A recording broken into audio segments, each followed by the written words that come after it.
the quarterback competition that's going to go on, obviously everybody knows about it.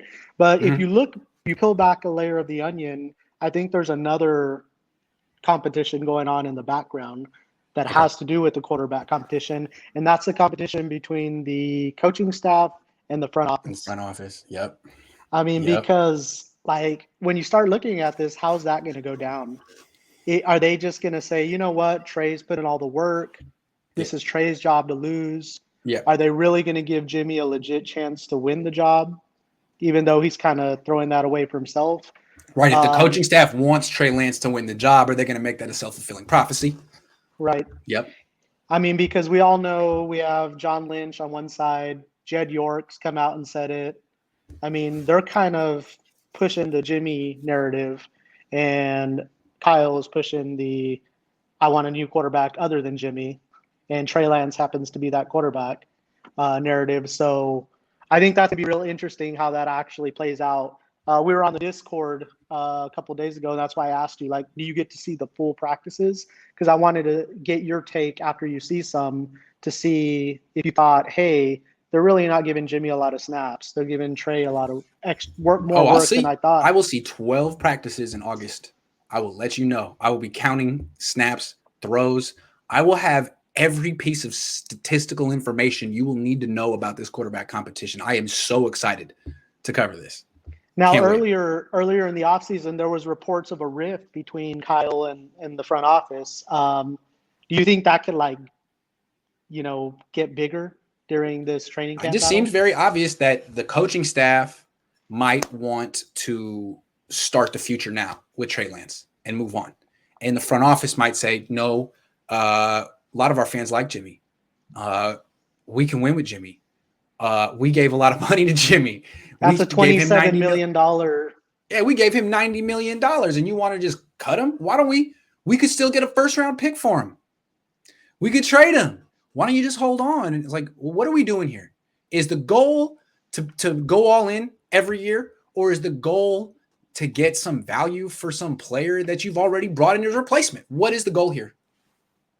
What is the goal here? That's what I'm asking. And what do you think about this angle? Like, that's Jed York's money, right? Well, it's his dad's money, but it's Dr. York's money that they're just throwing away on Jimmy if he's a backup.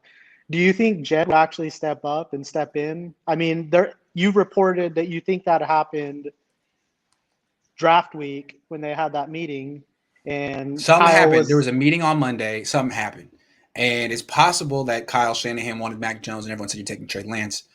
Or it's possible that they had already agreed on Trey Lance at that point, and Kyle was expecting to get rid of Jimmy Garoppolo and bring in someone like Andy Dalton or Sam Darnold or whoever, whatever the bridge quarterback was going to be, whoever it was.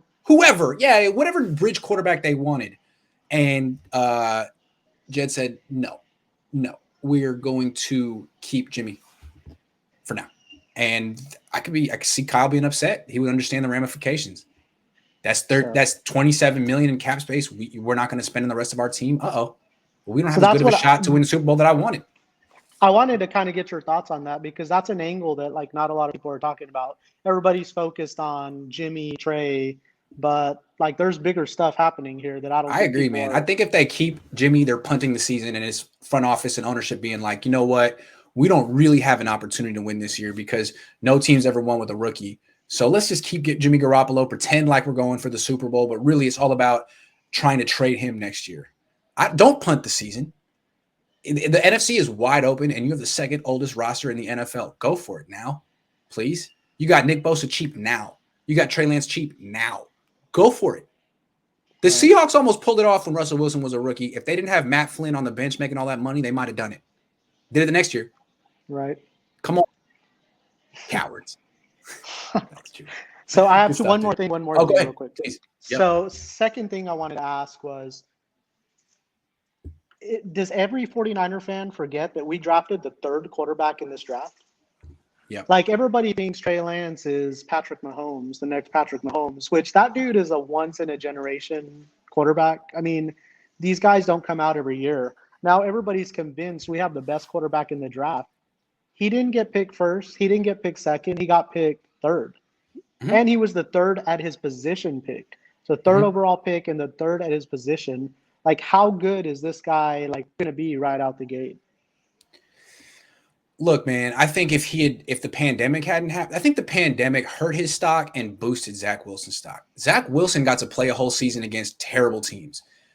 Trey Lance had his season canceled.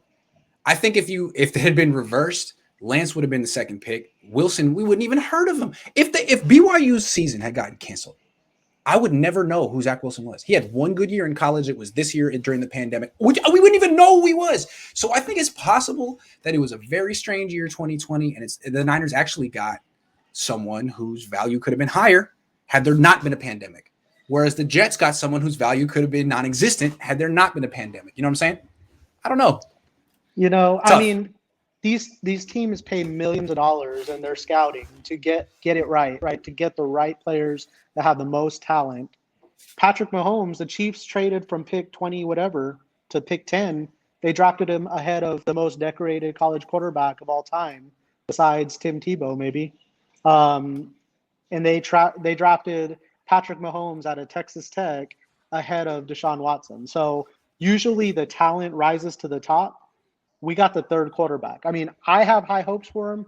I hope he's good, but he's not going to be trucking people running the ball. We talked about that on Discord. He's not breaking these arm tackles from outside linebackers in the NFL. Those guys are going to take out his legs. He's going to get injured maybe trying to run the football. Like, his game is just not – he's not going to be as dominant in the NFL as he was in college. All right, I want you to do something. Next time you come on the show, I want you to tell me the last 10 quarterbacks who were taken third in the draft. All right. That's your homework assignment. All right, I got you this weekend. All right, thanks, man. Appreciate you, man. All right, I'll see you around.